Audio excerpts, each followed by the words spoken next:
Imagine you're looking at your phone. It's a normal Tuesday afternoon. You're filming your dog, your best friend, doing that goofy thing he does with his ears. You hit send to your partner, thinking nothing of it, but then you play it back. You hear the wind. You hear the jingle of the caller. And then, as clear as the person standing right next to you, a man's voice whispers, "Thank you." The problem, you were completely alone. You were standing at the gates of a cemetery where you've walked that dog every single day for 10 years. For a decade, that place was just a quiet neighbor at the end of the road. But lately, the silence has started to speak, and it's not just whispering anymore. It's running. Today, we're diving into a case that defies the usual haunted house tropes. This isn't about a fleeting shadow in a basement. This is about a liminal space, a threshold between worlds that stayed dormant for a decade before suddenly, violently waking up. We're going to look at the phantom runner of the gates, the science of why digital media captures what the human ear misses, and the terrifying possibility that after 10 years of walking the perimeter, something inside that cemetery has finally decided that you belong to it. Most hauntings start with a move,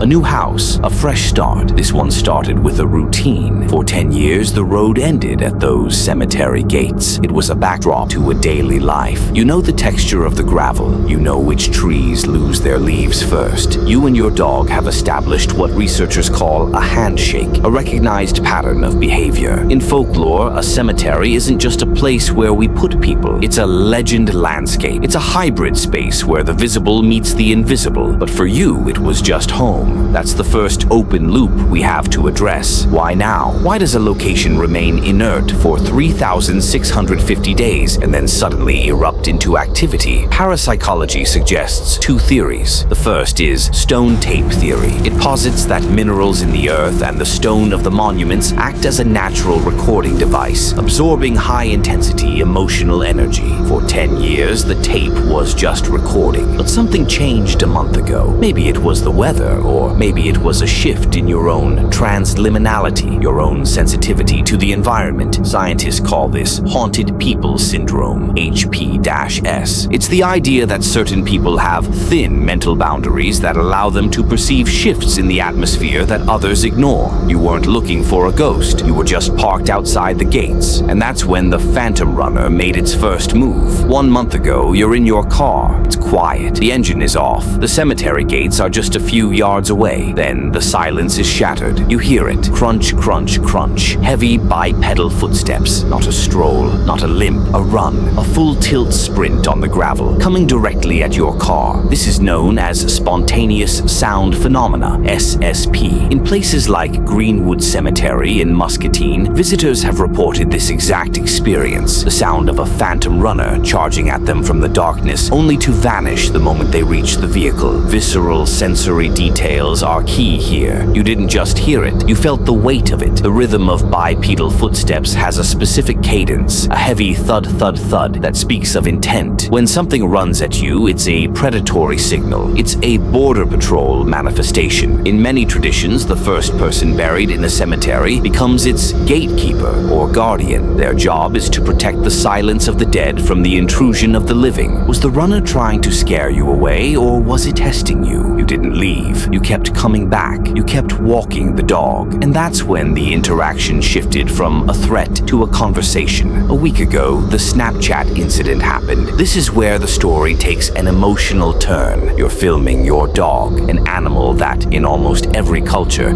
is seen as a psychopomp, a guide that can see between worlds. Digital devices like smartphones have a unique quirk. Their microphones often capture frequencies between 190 Hz and 250 Hz that the human ear naturally filters out as background noise. This is electronic voice phenomenon, or EVP. But what makes your case special is the Class A clarity of the voice. It wasn't a garbled moan. It was a polite male voice saying, "Thank you." Why gratitude? In the world of the paranormal, a thank you is rare. It suggests an intelligent haunting, an entity that is aware of you. Perhaps after 10 years of your respectful presence, the gatekeeper realized you weren't an intruder. You were a witness. By walking your dog and acknowledging the space, you were providing the dead with something they lose the most, the feeling of being remembered. But there's a darker side to the thank you. Some researchers warn that malevolent entities often use politeness as a mask to lower your guard, seeking permission to follow you home. They call it closing the door. If you don't explicitly tell a spirit they are not welcome to follow, that thank you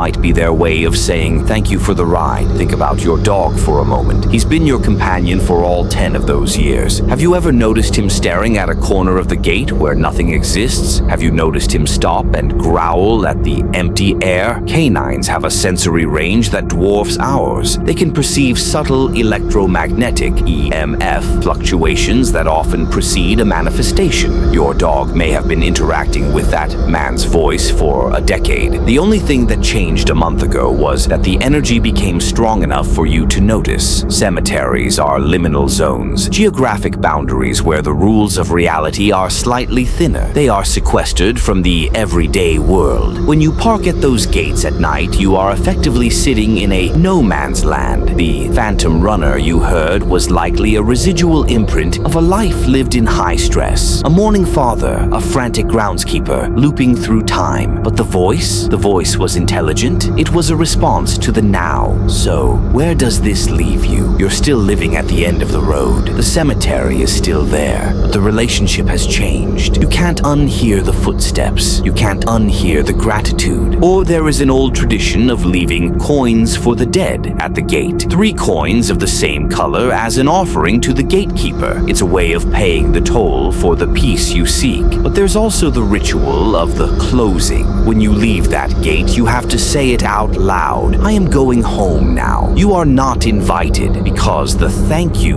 captured on Snapchat wasn't just a sound bite. It was a breakthrough. It was the moment the neighborhood of the dead reached out to the neighborhood of the living. Whether that voice was a lonely soul expressing gratitude for a decade of companionship or something else entirely, one thing is certain. You are no longer just a passerby. You have been noticed. Next time you walk your dog by those gates, listen past the jingle of the caller. Listen past the wind in the yew trees. Because at the end of your road, the silence has ended, and someone is waiting for you to say, "You're welcome."